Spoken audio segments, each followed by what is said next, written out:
Hi, and welcome to this week's The Mortgage Broker broadcast. My guest this week is John Savage, and John's coming to the podcast slightly different this week because he is estate agency based, so he's never been a broker, never worked in the mortgage industry. He's ex-military and then got into estate agency over 20 years ago. But I wanted to get his take on estate agency. He does think slightly differently. He's a podcaster, he's an author. But yeah, I just wanted to, he's not corporate, he's self-employed. So I think it's good to get his take on the estate agency, his thoughts around his industry, how there's a lot of alignment with estate agency and mortgage broking. Obviously, there is from a client point of view. People buying and selling houses need mortgages too. So there's obviously the integration with that. But in terms of thought process with alignment and also as well from a self-employed point of view, just very different way of thinking and different thought process and different mindset with the whole estate agency that is quite relevant to the mortgage broker world as well. So yeah, let's stop me waffling. Let's stop me talking on about it, doing the intros. Let's just get John straight into the podcast. I've been in that large corporate estate agency. I've worked in Countrywide. I've worked in Connells on the mortgage side of things, and yeah, it is. There are plenty of people out there that shouldn't sleep at night, but they do sleep at night, and that's just how they're sort of built for the rest of their working lives and then they're working their career. They'll never change what they do because but that's why they're employed and they're employees and they will never be self-employed running their own businesses. Yeah, absolutely. And here's the thing, though, right? I don't see what I have an issue with, what I have a problem with in that corporate space or those independents trying to keep up with the corporates, right? The issue that I have is not that they lie, not that they mislead, not necessarily that they're talking absolute shite, right? And saying things that sound nice to get people signed up to long contracts. What really bugs me is they pretend that they are something else. Now imagine if they were open and honest about being a shyster, about being, look, we'll just tell the buyer whatever we need to tell the buyer in order for that buyer to actually get the place sold. We will absolutely overvalue your home, right? Because we're going to try and see if we can get some record money for the crack. Probably won't happen, but that's what we're going to try. A seller then, if they actually went, oh, do you know what? That sounds amazing. I love the way you think. Yeah. Because not all sellers believe what I believe, right? No. There are sellers that point blank refuse to use me. My minimum fee is 2%. I don't do this 1% game. Not interested in it. I won't. Since I become self-employed, there's not a chance I'm ever going to do less than 2% because I know how hard it is. And then to sell someone's home, that is, right, and Hmm. navigate the dangers, so to speak. But if an agent was completely honest about, like, look, we are a bunch of shysters, and a seller was able to make an informed decision about whose contract they signed, happy days. The Yeah. problem is that I'm getting in my inbox or people commenting on my TikTok. My TikTok roughly gets about 1 million video views per month. Okay. Wow. Yeah. Right. Now, that is amazing and good for me, but I should be getting maybe 1 or 2 video views per month in my world. In the sense that, why are people asking me my opinion? Why are sellers reaching out to me currently on the market and saying, John, can you help me? That should not be happening. No, it shouldn't be happening. Absolutely not. Yeah. And that's that for me is like, that's only because of the injustice of this industry where people portray themselves to be experts. A seller signs up, and if you are that way inclined, that type of seller where you just want the truth, tell me what I need to know, show me the way forward, right? Provide me with the proof of your claims. Let me at least be able to digest this information, right? And then I'll make a decision from there, as opposed to the biggest mistake sellers make is inviting 3 agents over to the property. That is a huge, huge, huge mistake because those 3 agents, of course, their business model was to win instructions. Hmm. They are being graded and rated by the amount of instructions they win, not necessarily by how many of those properties they sell. And so when a seller invites those 3 agents because everybody says get 3 agents around, how do you not know, or how can you distinguish between those 3 agents? How do you distinguish between them? How do you know who the one that, or the 2 that are saying things that sound nice versus the one that actually is telling you the truth? How do you know who that is?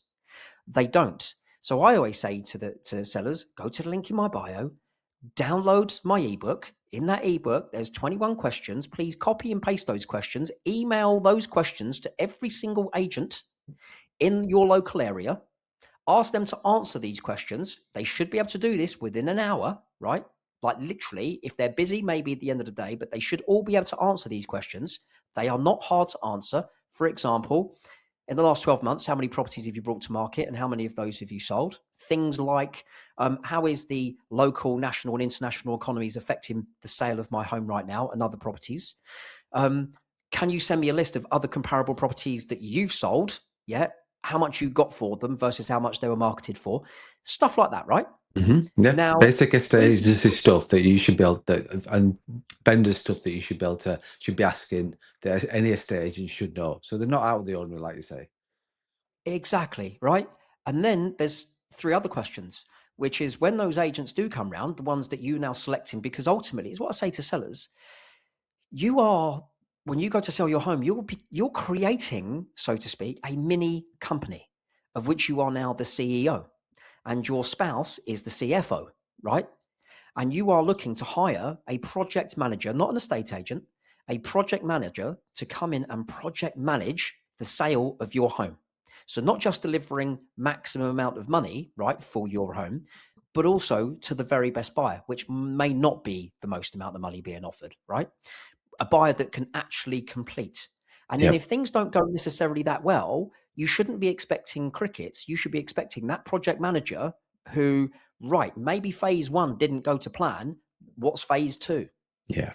And are they really going to war for you? Or are they just going to go, well, you know what? We've got a long contract signed. It's on the market right now. They can't go anywhere. There's a 28-day notice period. What we'll do is we'll just deal with Ethel. And because Ethel's place now, like it's ripe for a price reduction. And then we'll just do that.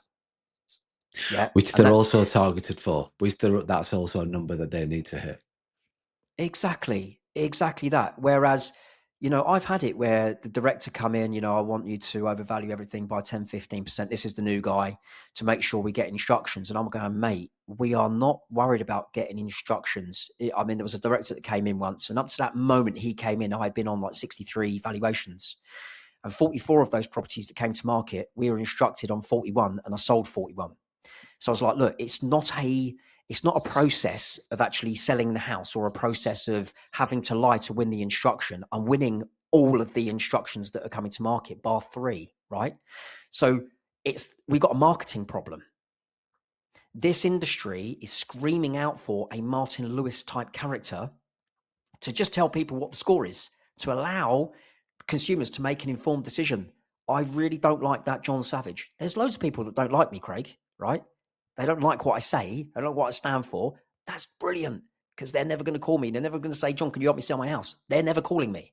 Versus the ones where I go, do you know what? I really like the way that guy thinks. Well, how easy is that to win instructions? And I'm Absolutely. sure, and I'm sure it's same for you maybe when you're coaching brokers, maybe new to the industry or new to being self-employed, and then maybe that you have part of your course which is talking about, look, how can you make it easy for yourself before you even get on a call with a potential client? Hmm. Do you know what I mean? Hmm. Um, and like when someone wants to get on a call with me, they have to fill out a 65 questionnaire, like 65 questions on a Google form before they can get on a call with me. Okay. And that, well, who else in a state agency would even dream of doing that? No way. No. It's just total reverse of that. It's the exact opposite of that, John. That's the thing with it. And that's just it. And they say that is, and is it like the industry as a whole that needs like is the snippets of other people that are like you in terms of the way they're thinking, or from your experience, is it the whole industry just needs a overhaul? I think we're going through an overhaul right now. The rise of, and probably the rise of self-employed mortgage brokers has probably been a lot. It sounds to me, and tell me if I'm wrong, but it sounds like it's ahead in terms of probably not alien. Whereas right now, and especially over the last 3 or 4 years, the self-employed agent is it's nowhere near the numbers of actual agents across the UK. England and Wales, but it's rising rapidly because there are agents out there working inside those independents, working inside those corporates where they are like KPI, KPI, KPI, KPI. And these guys are probably generating a lot of income for these businesses and gone, do you know what? For 150 quid a month, plus my ICO, plus my property ombudsman, plus my public liability insurance, plus my, like that. It's actually cheap as chips to run this for myself. Hmm. And actually, and so what we're seeing now is a lot of agents who wanted to be like, I don't know if you've heard of a guy called Perry Power. He's based in around Reigate, sort of Southgate, sort of Gatwick type area. Hmm. He was like the forerunner of being really quite brutal, doing a lot of videos on Facebook, creating a real brand. And he'd been doing it for years and years and years. And now what's happening is people are gradually starting to move away from the independent on the high street and the corporate and actually going it alone. Not to say everybody is making a success of it. Not everybody is capable of doing it, and there a lot of it is a bit of luck, being in the right place at the right time. But there's certainly, to your question, like, is there a change or does it require an overhaul? It's going through that period. I think a lot of people becoming, especially with AI, are becoming very savvy about how things should look. And AI is not going to take over, because absolutely this is certainly an emotional process and you need an agent to be able to calm everybody down, an Hmm. agent to be able to properly navigate for people, do what's right, and AI is not going to be able to do that. Um, but it is ripe for an overhaul, and I think we're going through that process now. I have said in the past year, I said I reckon in the next 5 to 7, definitely 10, but in the next 10 years, estate agency is going to be completely different in terms of the personalities that are running it. And I think it's going to become more about who the person is and who a seller resonates with more, as opposed to listening to if you think I'm getting 1 million video views per month on TikTok, right? I would say 90% of those, 95% of those people are not contacting me. But what they are doing, though, is that they are getting educated and they are Hmm. working out very quickly what good looks like. And so, yeah, it is. Yeah, it is I think changing. no, I think it's good to sort of see that. 'Cause obviously, my background, corporate estate agency, going to mortgage service, set my own business up 9 years ago. So I left that sort of sales management kind of world and the micromanagement and all the rest of it. And there are more back then, and probably the 5 years before that, there was brokers who were an estate agency. Few of them, a lot of them just stayed there and thought, "This is I'm earning very well," because basic salaries were okay, commission was good, but lead generation, which is key with all this with regards to mortgage brokers. I'm getting leads fed to me every single day. Why would I want to move anywhere else? And I'll suck that up and take the pain of being micromanaged and sort of the percentage of my share, shall we say, to then there was a bit of an awakening, and then now even more so that brokers will go through that. It's been a bit of a transition where brokers would go into a estate agency, learn to how to apply the trade, learn how to be good brokers, and then set themselves and then go think, right, I'm left now, go and set up myself, social media, can buy leads in, can set my website up, all the rest of it. I can build the brand. What I'm sort of finding now is that people are sort of jumping that step and going, right, do you know what? I'm getting my CMAP. I want to go straight into having my own business. So I'm going, and that's to be fair, that's quite a few of most of the brokers that I work with just jump that estate agency step, shall we say, and go, I'm just going to do this for myself from day one. And so that's been quite a transition, and it's just interesting to sort of see, because even though I work very closely with estate agents, and I still did when I set my own business up, but like now I don't. It's interesting to sort of see, because you're still in that sort of in the estate agency world, what your take on that is, and understanding, yeah, people are waking up to the fact that using things like AI, you're right, and I'm a firm believer that I don't know long term, but certainly over the next sort of 5 to 10 years, there will be still the interaction of human beings within our, and who knows where AI is going to go. People could easily get fed up with it as what they are as Mm. excited with it right now and think, "Do you know what, we're human beings. I just want to deal with a human being." And yes, this is quite an emotional, buying and selling your home is quite an emotional process to go through.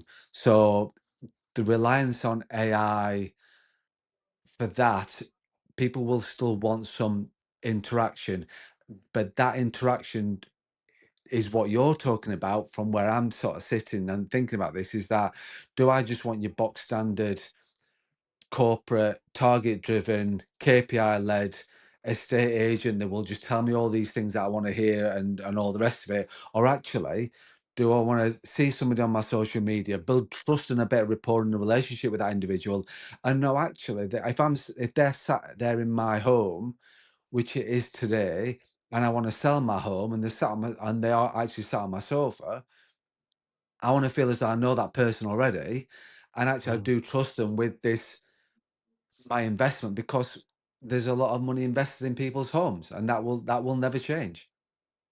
Absolutely, absolutely, and that is, you're so right when you're talking about the social media side of things. At least being able to, not just for you and I are having this conversation now between us, but when, of course, when you upload your podcast to iTunes, Spotify, Amazon Music, or wherever else they actually go, then you're talking one to many.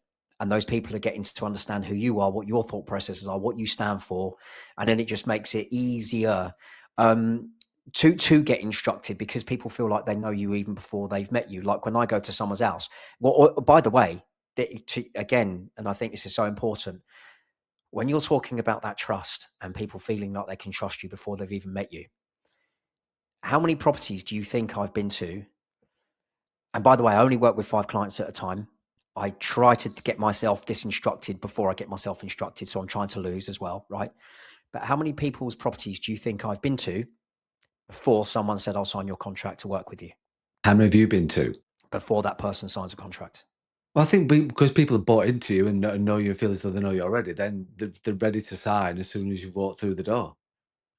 Absolutely. So I have never seen a property in the flesh in since like over the last year, since I've been doing proper agency by myself. I've never actually been into a person's home before being instructed, like actually contract Okay. signed. The Okay. first day I go into a property is when we're doing the photography. Right. Okay. So that's the power of really getting for those people to get to know, like, and trust me. And also, as well, for those other people that do not like a single word I say, I'm also giving them an option as well. I'm giving them an option so they know exactly what they're getting with me, so they can say, absolutely not. I am never going to work with that guy in a million years. Yeah. Um, which is which is beautiful. So there is that transition. I'm impressed that there are brokers out there that are bypassing what you say in terms of doing the agency route. I also get why a lot of brokers and a lot of agents don't go self-employed, because it's scary, right? Where am Hmm. I going to get my leads from? Yeah, and so if I'm being slightly micromanaged, but I'm getting those leads and it's putting money on the table, then happy days, obviously happy days. And for me, oh man, before I actually started working for myself, I spent a long time asking myself one question: how am I going to get started? How am I going to get my first property? How am I even, how, right? So the how was the thing that become the obstacle for me, when really, and now I look back, I go, what an idiot. But we can Just all do that. don't. We all do that though. Like in Yeah, terms of people that have actually made the jump and done that, then we all go, yeah, what, the ones that make it work, obviously, sort of go, why, what, like, what? I'm just because when I look at because we've gone straight into the podcast with no introductions, no nothing, which is totally off piste in terms of my normal agenda with the podcast. So we will do an introduction and we'll pull that back into the beginning, or we may not. I don't know. But what you look at when I look at your background and listen to you and listen to your podcast and watch like your content, how did you get into a state agency? What, like, you've got military background and then you've sort of done a bit of sort of got into the corporate sales negotiating, and then sort of, why a state agency? Why, what drew? John Savage at that age to go, "Do you know what? I'm gonna get into this ruthless industry," shall we say, back then? Do you know, it's so funny. So the day that we were actually recording this was the day we crossed the border into Iraq, 2003, right? So, which was how many years ago is that? That'll be 23 years ago, right? And so when we did Iraq, so I'm lucky. I've never fired around in anger, which is something I'm eternally grateful for. So I've seen bombs and bullets. Friends of mine have, unfortunately, taken people out and stuff, and not a single one of them feels good about it. 17 of my mates have died since 2003 across Afghanistan and Iraq. And when we got back off that tour, um, I basically did another tour, the first tour of Northern Ireland. And during that tour of Northern Ireland, and bear in mind, we had done like 6 months in Iraq and stuff, been on the invasion. My girlfriend, then my now wife, said to me, "We're expecting our first child." And the moment she said that, and that was middle of 2004, moment she said that, I was like, right, that's it, I'm done. I cannot have a child grow up without their dad. And I loved, loved, loved, loved the army. Okay. 96 of us started day one basic training for parachute regiment selection, and 17 of us made it to the end, right? So it was like a real good feel factor. Yeah, felt Mhm. like on top of the world. I'm proper elite. Look at me, I've smashed it. Right now, when I signed off, I was like questioning, what should I do? I think I'm all right at sales. I think I'm good at sales. Then started watching this documentary about Green and Co, who I think Hampson's purchased, right? North London agency.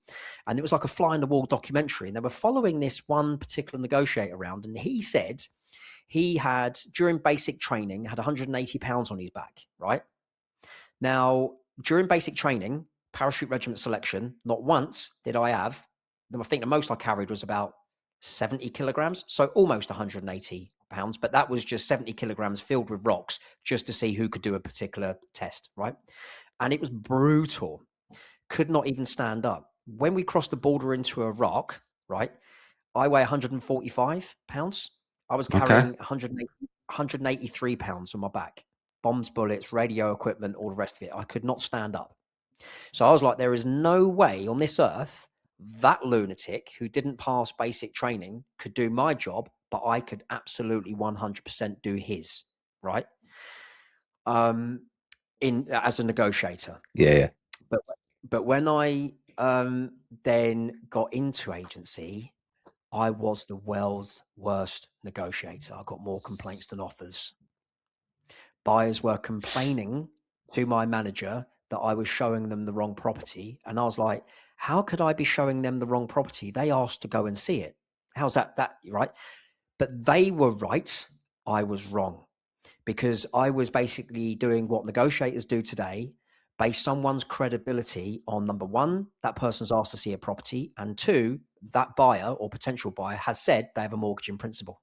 Mhm. And they're not discovering why that particular property first. Sod the finances, we can come on to that, right? But through a severe lack of proper buyer qualification and a game understanding of consumer psychology, which I never had, and my colleagues didn't want to help me, they were hoping I would fail. I used to just sit around the corner in the pool car with my head in my hands going, what have I done?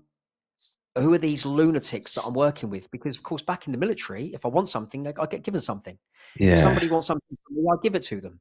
If I, for whatever reason, try to hide the truth or try to, say things that sound nice, I'm going to get punched straight in the face, right? And yet now I'm in this industry where I can say what I want. Yeah, I don't have to provide much of a service because these people are tied into contracts they can't get out of, and I hated it. The only reason I didn't leave was because I mentioned my daughter was going to be born. So this was August. She was going to be due date was November. I didn't have any other job to go to, and I'm now 2-3 months in, and I'm going, do you know what? I just need to stick with this. And then I started reading copywriting books, not sales books, but copywriting books. And those copywriting books was then made it all about them. the actual consumer, the buyer, the seller. And I started to work out consumer psychology and why people actually buy. And then I was like, oh my God. And then actually, my career accelerated. Within a couple of years, I was a sales manager. But then started the whole process again of being beaten up and spat out by other agents lying, saying things like John's just trying to make a quick buck, or John wants to sell your house cheap, so he can sell it to one of his developer mates, or John, like, and all these Hmm. lies. And I didn't know how to defend that until I discovered how to defend that, which was basically undermining other agents without seemingly looking like I was undermining them. Undermining them. Yeah. Which is quite, but and that's sort of when you're it's quite a distinct thing with the industry when I look back at estate agency, because now in my world is obviously 99% mortgage broking. That's the world that I'm in, and the brokers that I work with, the brokers that I know, have got a very abundance mindset. So they all know they're very much around helping and supporting each other.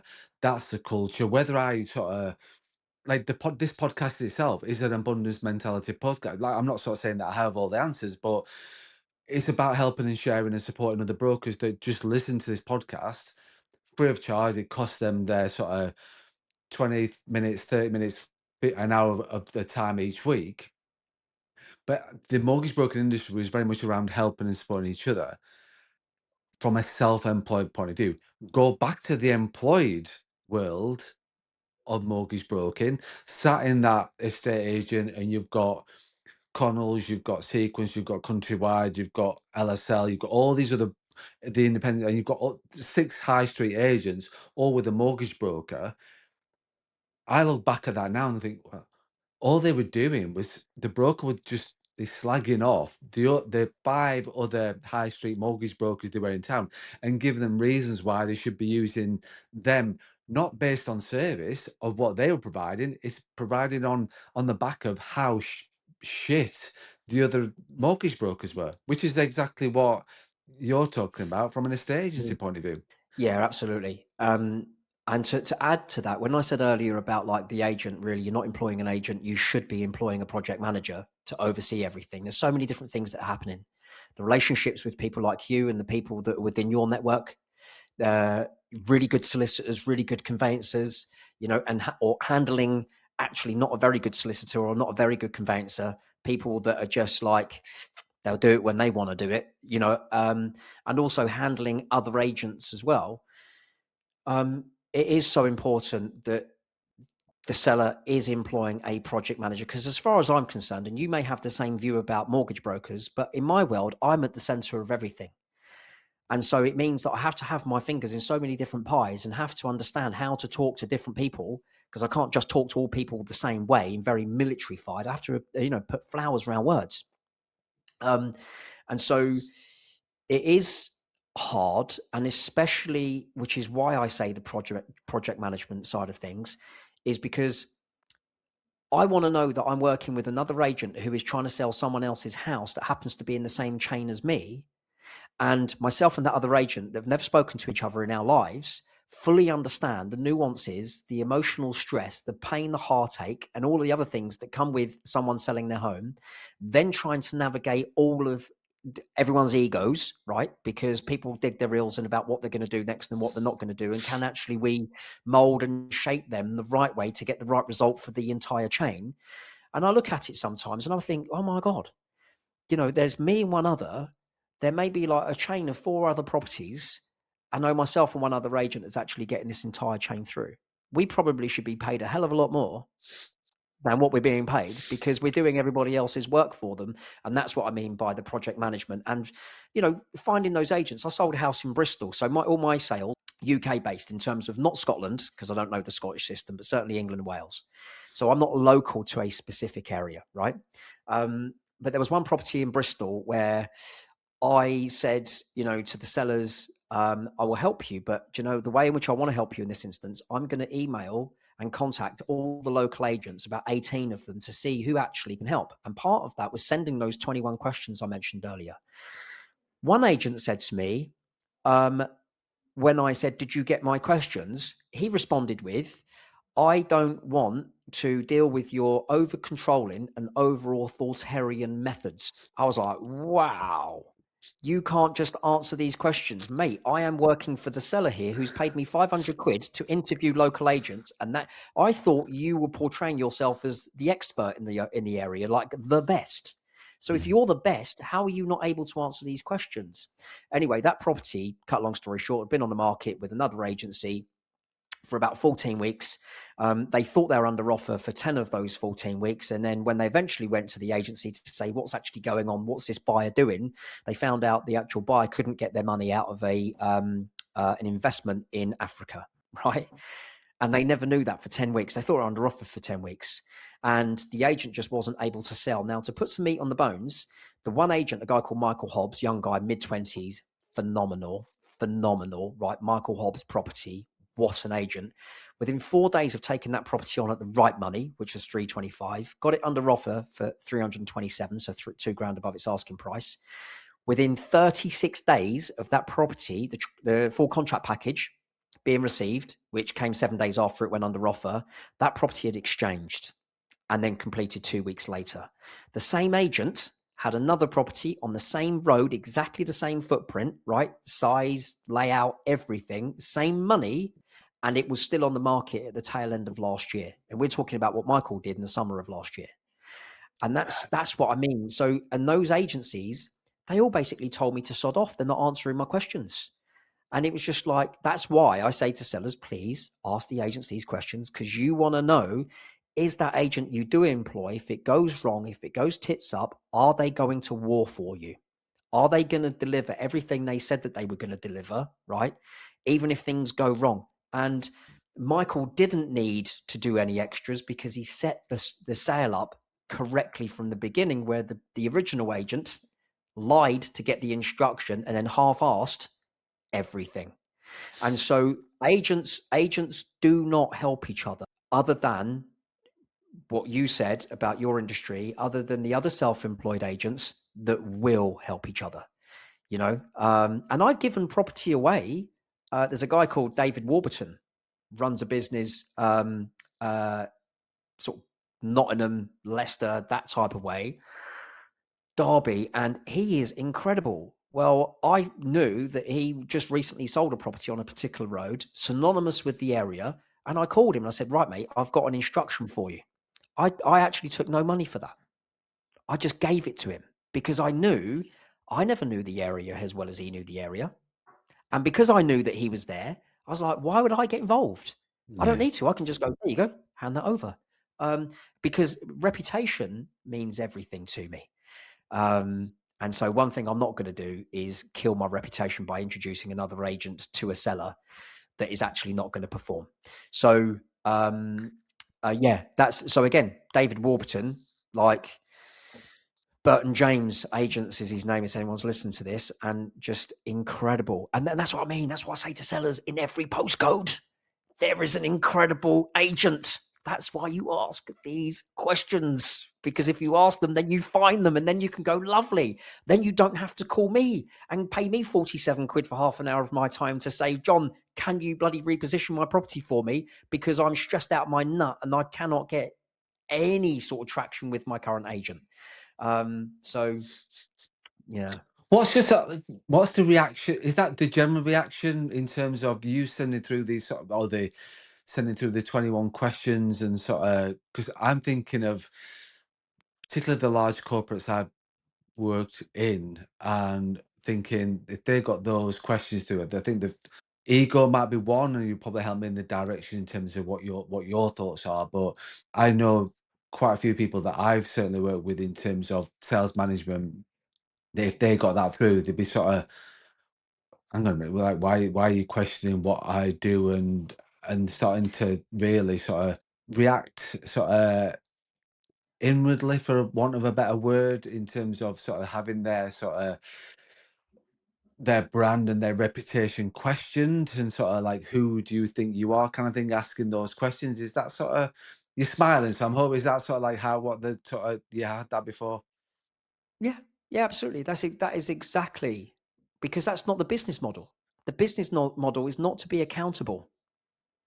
The business model is to say things that sound nice, to get the instruction, to get the big long fat contract signed. As an example, right? There's a house that I was looking to sell recently, and I said to the sellers, look, is it that there is the price completely wrong? So on paper, the price for the house, perfect, right? Bang on the money, right? On paper, in terms of everything else that's sold, so on and so forth. But we're not selling. So I need to know, is it the market or is it the price? So I reached out to about 35 agents in that area to try to create a relationship with them in order to uh, see if there was someone that was there that could help. Anyway, one agent contacted me, didn't realize I wasn't the seller, and I wasn't going to tell them that I wasn't the seller. So I started asking them questions. And one of those questions was, how long is your contract? And they said, oh, no, no, we don't believe in contracts. No, no, there's no length of time in a contract. I was like, oh, mate, that's great. Cause I don't want to get myself tied into a long contract with an agent. And then the agent, just says things and they don't deliver, so on and so. So I'm pretending to be the seller. So I Okay. call the sellers up and I call the sellers and say, right, I've just had this conversation with this particular agent. They told me that there's no contract to sign in terms of like length of time. This is what their fees are. This is how they operate and what they would like to do. And I said, look, let's get them over, right? Let's get them over because to get their view on what the pricing actually should be and what they could do. And if they can bring a buyer to your home right now, I will step aside. Literally, I will cast the fee away. I'll step aside. No problem. Cut long story short, how long's the contract? 20, 22 weeks. 22 weeks. Why do that? But Why tell me, if you think I'm the seller, tell me that your agency doesn't believe in a length of contracts. The valuer goes round.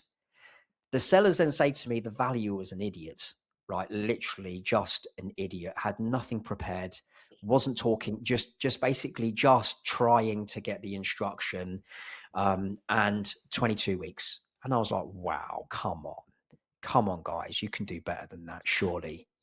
That's it's please just get your numbers. story straight. It's just numbers. That the problem with it is, it's like you said, John, is that you work with five people at a Five time, agent, like five, five basically sellers at any one time. Yeah. yeah, five sellers at any one time, because you know that you will deliver on what you know that there's sort of no hidden and there's no bullshit. There's no numbers that you know what you know that number. You know that Mm, number works for you. Well, you don't need to do 8, you don't need to do 10, you don't know, or you can do 10 instructions this week, you can do 12 next week. All these corporate things that like are not for the good of the seller, they're just for mm, the good of that board that sits so frigging high up in the industry. But like for you, it's like, but why? Like say, why would you say they're thinking that you're the seller? Oh no, no, we've got no contract, and then the valuer goes round to sign this contract while being told there's no contract. Like what? mm. What? Like who sort of like Yeah, who thinks that's because acceptable? it was How does that become acceptable? And who thinks that's acceptable? exactly. So if I take you back just to another story where I met up with the CFO of a 55 chain independent, and so offices, southeast England. So from going in sort of like southwest London and then out that way. And when I was speaking to him, he said to me, "What do you care, John? What a seller ends up getting for their home? What's it got to do with you? What they end up achieving? Your job is purely to win the instruction." Is purely to win the instruction. That's your job. That's it. And the way it works, John, is that if you get 40 instructions, how many of those are you actually trying to sell? And I'm looking at him thinking, what is going on here? He said, yeah, that's right. 5%. So 5% of those is what we should be looking to sell, right? Um, and I was like, okay, and how does that work? And he said, because these people, they've been on the market for so long that they will end up coming to you for the price reduction. And then when you have got these people because they can't get out the contracts, 22 weeks, by the way. When they can't get out the contracts and that happens, then you just keep pumping another one in regularly, get those price reduced and move on. When I finished that conversation with him, I then called somebody that worked for that brand, right? And I said, mate, is this true? Because this is what I've just been told. He said, John, it gets worse. The negotiators are incentivized, right? So the people at the bottom, the ones that are actually showing, doing the viewings, they are incentivized that if Sally gets it under offer, and if it was Philip, right, that got the price reduction down to the level that Sally got it under offer for, then Philip will get 3% commission of the total fee. And Sally would get paid as well. So the listers are incentivized to get the instruction because they're going to get a commission for doing that, regardless of whether the property sells or not for a lot of businesses. And the negotiators inside the office, they are incentivized to get the property down as much as they possibly can in order to get it sold. And I was like, oh my God. So the enemy of the seller just doesn't become simply the market. The enemy also is the actual agent that should be protecting them. That they're paying. That is That their that money. they are paying. Yeah. Yeah. Exactly, Exactly. and that's why. So put some, slightly different. I'm taking on a property. So for me, it will take me between 4 and 5 weeks from the moment I actually get officially instructed to the moment I actually do a first viewing, right? And the reason I do that is because I spend the first 2 to 3 weeks making sure that we've got a full legal contract package with the selling solicitor, right? But also from a marketing side, i.e., as I mentioned earlier, I am not a professional photographer. I'm not a professional marketeer. So I want to make sure that that gets done because, of course, you don't get a second chance to make a first impression, as Dan Kennedy says in the number of his copywriting books. So true, right? So again, the pricing strategy, the agent, and the marketing has to be right because get one of those three things wrong, the whole thing's dead and buried. And that's why I take it so seriously. But this one particular guy, so I'm taking this flat on in Chelmsford soon. And I was like, Paul, mate, 200 grand, I am hoping I can get you, but there is no guarantee. Now, the other agents were telling him, oh, yeah, we can easily do this. We can easily do this. He purchased the property back in 2017 for 230,000. And I'm saying to him, I reckon we're going to struggle to get 200 grand, right? And to the point, Paul, I don't want to take the marketing contribution from you because there's no guarantee we're going to get. If we agree that I'm working with you, then I'll go to war for you. But we can't be looking at each other in the eye and staring at each other, going, "What the hell's just happened?" Right? If this doesn't sell and you just give me 500 quid for the marketing, I don't want to. I don't want to be that guy. And he was like, John, if you can't sell it, no one can sell it. That's why I'm employing you to get my flat sold. And I was like, right, as long as we're both singing off the same hymn sheet. And that is the sort of level of estate agency that I'm hoping in the next 5-7 years will be the case, right? Because it comes about more about the individual and the brand that individual represents. And that's the reason why they're being, along with testimonials, along with track record, along with all that, but that's what they're being employed to do. And I think if we get to that place, then these corporates that are talking about 22-week contracts, sole agency contracts, these corporates that are, it's all about KPIs, corporates where the negotiators end up becoming the enemy of the seller, right? And the agency, the enemy of the seller, not actually a protector, then I'm hoping they will go out of business or they change. Yeah, that's what I'm hoping for. And that sounds pretty brutal, but it has to be that way because No, no, um, to be thousands. fair, John, that's not brutal. That's not brutal. And when you sort of reached out and we talked about you coming onto the podcast, because people within the mortgage broker community and the people that listen to the podcast thinking, hang on, John Savage, estate agent. Why is sort of John Savage? What we're talking about estate agents on a mortgage broker podcast? However, the relevance is true. Like mortgage brokers will be listening to this, thinking, and we see it on social media. We've seen it in sort of documentaries, Panorama, and the rest of it quite a while ago, where conditional selling happens within sort of the. So you've got they're doing it from the estate agency side of things, but then they're also affecting the mortgage broker side of things as well, because there is conditional selling going on. They are lying to the buyers, they are lying to the sellers. All these tactics go on that undermine people that have been that are swimming against the tide, gone against the grain of the large corporates and gone, "Do you know what? I don't want to sit here in this large corporate, lose the will to live, sell my soul, all the rest of these things, and thought, "Do you know what? I want to make a difference. I want to go out there and do something different. I'm going to work for myself, can control and can influence and all, and the thing, those sorts of things." Then, yeah, sellers need to be aware of this. Buyers need to be aware of this from a mortgage broker point of view as well. The people that are the sellers and buyers are 80% of the UK has a mortgage. People that own a home have a mortgage. So 80% of the sales will involve mortgage, some form of mortgage transaction. So again, it's those people that are being lied to, and all the tactics going on of you can't we and all the bullshit that you talk about, all the bullshit that's behind this of like, oh, security of sale and all these other things that are going on. We need to vet you, like you need to see our mortgage broker because then we know the truth.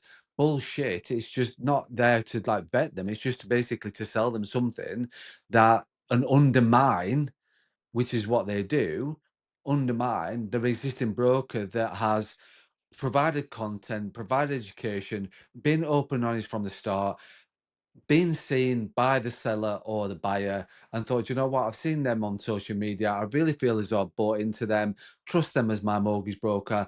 I want to go and see them. So all the hard work and effort that these self-employed brokers put in can be tried to be undermined within 5 seconds. Just so in order to view that house, you have to see our mortgage broker, which they allege doesn't happen, but it does day in, day Mm. out. Because I've been there, I've been on that other side of the fence and seen that happen.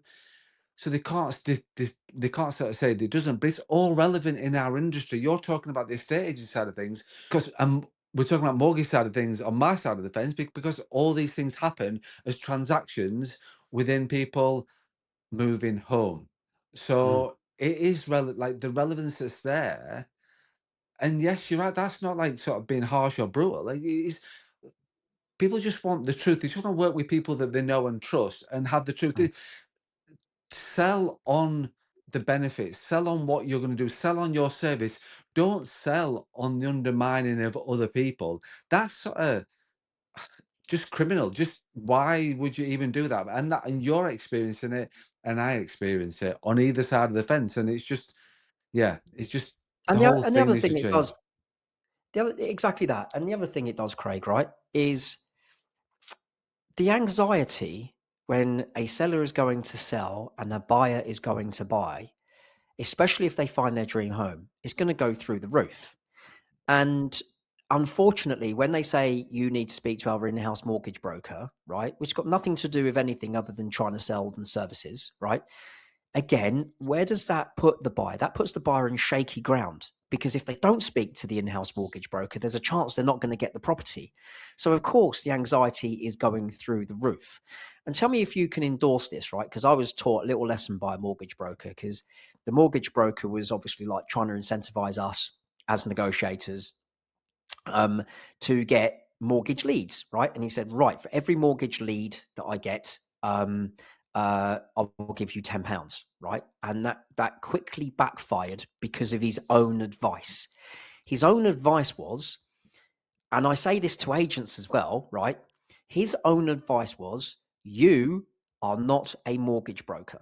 You are not a qualified mortgage broker. You cannot speak about mortgages.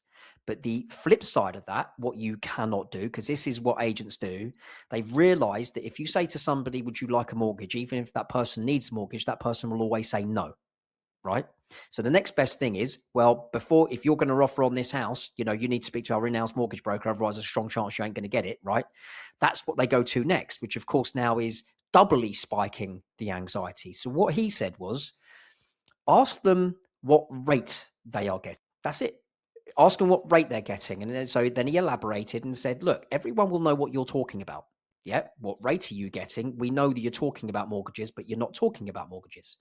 And he said, at the moment, right, I'm able to save people between sort of 80 to 90 quid a month, sometimes £100 a month on mortgage repayments. So if, let's say, for example, John, you're speaking to a potential buyer, right? Or you're qualifying a buyer. By the way, what rate are you getting? In a lot of instances, they don't know. And that will tell me that they've not actually spoken to a broker yet if they don't know, right? Or if they say whatever they say. And then he said, next question is, well, if our in-house mortgage broker could save you between sort of, I don't know, 80 to 100 quid, is it worth speaking to him or her, right? And most of the time people go, yeah, of course, because that falls under the consumer psychology as well. One of them being, one of the 10 being save money, right? Which is why people buy.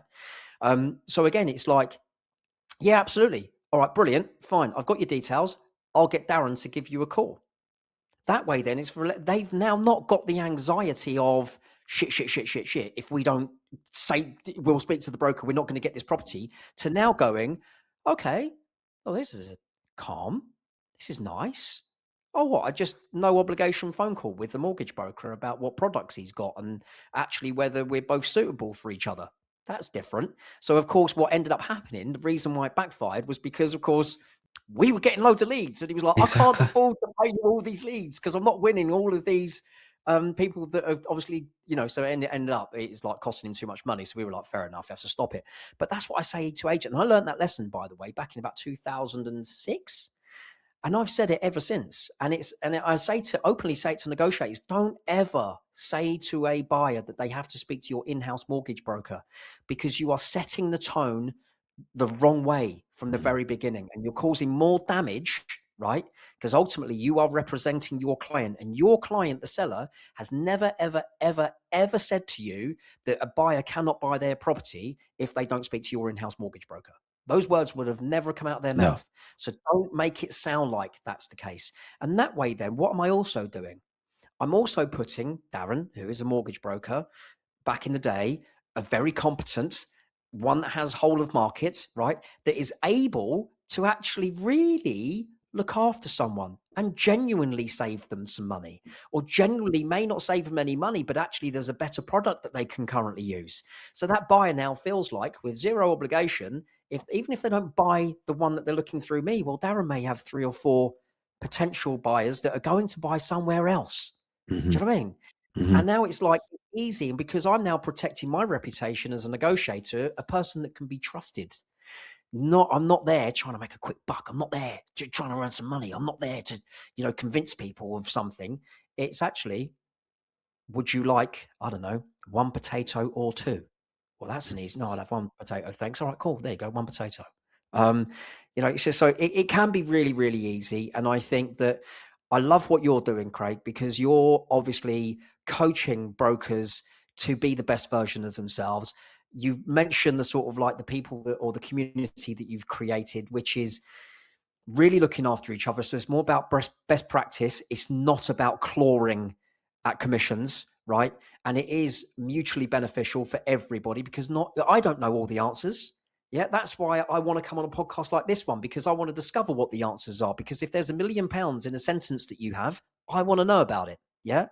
And especially in an industry like this, and I'm forever saying this, as agents, we are disliked before we say a word, and we are distrusted before we open up a single front door. And if we recognize that, even John Savage, even with my million video views on average per month, even with like 60,000 or almost 70,000 followers across different social platforms, if no one knows me and I start talking, they're like, yeah, right, mate. Yeah, all right then. Because they don't know me. No. I'm an agent, you know? Exactly. You've got that Um, badge. You've not got the personal badge. You've got that badge. Yeah, absolutely. So I never tell anybody when they ask me what I do for a living. I never tell them. I just avoid the conversation. I just don't want to tell them because I'm like, oh man, this is bad. So I end up just saying, oh, I'm a project manager. That's it. And they're like, oh, really? And then we can take the conversation back to football. And then when people Yeah. find out actually what I do, and then they find out that I give all of this free advice, and then they're like, oh, actually, maybe you are worth someone speaking to someone like you. Do you know what I mean? And then when I am talking about best practice, I'm just not one of 3, 4, 5 other agents, again, saying things that sound nice. They go, "Okay, fine, John, what do I need to do to get my house sold? Yeah, Just fucking tell me, mate." yeah, Yeah, exactly. Yeah, and that's a much better place to be. definitely, definitely. John, we've sort of covered 54 minutes of the podcast. We don't very rarely go on this long, but we have, and with no agenda, with no introduction, with no nothing. I think, and probably we'll have a discussion, but I think we've covered so much, but there's so much still more to cover between our sort of mutual industries, shall we say, that are aligned in a lot of ways. So I'm going to sort of say now, thanks ever so much for being a guest. It's been great talking to you, and I'm actually looking forward to having more conversations because I think we've got a lot more to talk about within our industries that will benefit both our audiences in terms of yeah, and looking to revolutionize the way that our industries work, and also as well that the threat and thought of as well. But for now, I really appreciate you coming on. I really appreciate your time. Craig, mate, thank you so much. It's been an absolute pleasure. And yeah, thank you for having me on. And also, look, for me, it's about obviously associating myself with people at the top of their game within the industry. Of course, you are one of those people. So I'm eternally grateful to be sitting on your pedestal. And you need to come on mine because we need to share the love. There's so many good people out there doing good stuff. And it'll be great to have somebody like you on my podcast. Absolutely. No, definitely, without a doubt. So yeah, definitely look forward to that invite. So thanks very much, mate. Thanks, John, for coming on the podcast. Looking forward to being on your podcast and looking forward to getting you back on as a guest on the Mortgage Broker broadcast as well. I think it was good to sort of see, good to talk about different mindsets, especially about the employed, self-employed, how there's a lot of alignment within our industries and sort of thinking from a self-employed mindset compared to an employed one or a large corporate one. And yeah, it was just good conversation, good to have just a discussion around that. And yeah, I'm looking forward to recording a few more episodes on the back of our discussion. So yeah, that's this week's podcast. Thanks for listening. Any thoughts, feedback, please leave it in whichever platform you listen or watch the podcast. Really appreciate it. Please subscribe, please leave a review as always, and please don't forget to run your own race.